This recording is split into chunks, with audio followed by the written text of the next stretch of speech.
Hi, I'm Dr. Amy Ben, and I want to talk about discs and decompression therapy. But first, I wanted to explain a little bit about the anatomy of the disc.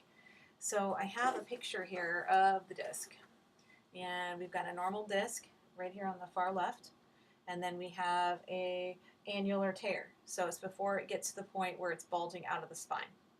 And then over here we have what's considered a herniated disc. So the annulus of the disc has torn and fluid is protruded out.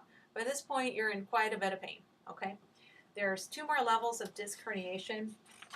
One of them is a disc protrusion, which is this photo right here, and then this is a extrusion. All of these can be helped.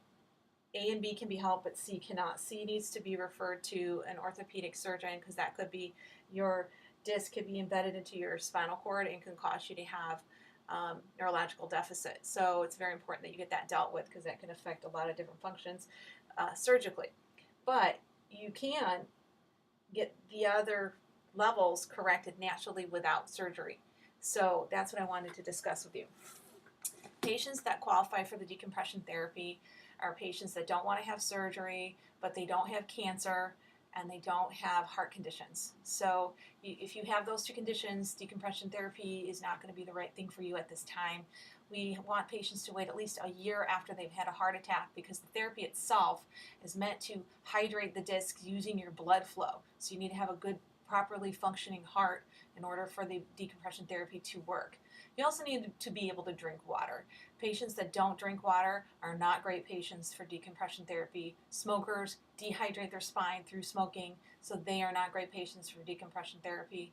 Although I did have a patient that's reduced his smoking and did do the therapy, but we didn't recommend it highly as a result because the smoking dehydrates your disc and we're trying to rehydrate your disc.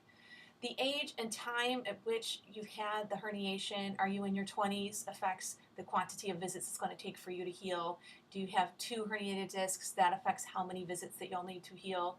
But typically the program can be done in 5 to 10 weeks depending on how many levels and how aged your spine is. We've had success in 85-year-old men and women. Those patients usually have more than one hydrated disc or disc hydration session, meaning that they need to do more sessions.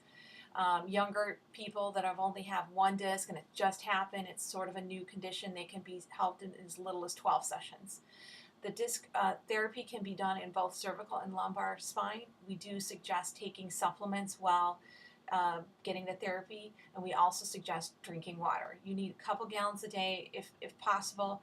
You want to be drinking fish oil or having it in a liquid form for the time that you're doing your therapy, but it's been highly effective if you do want to avoid surgery. It's a very effective way to help the spine if you qualify. So give me a call if you have any questions about decompression therapy. Our number is 805-474-4747. We can find out if it's the right therapy.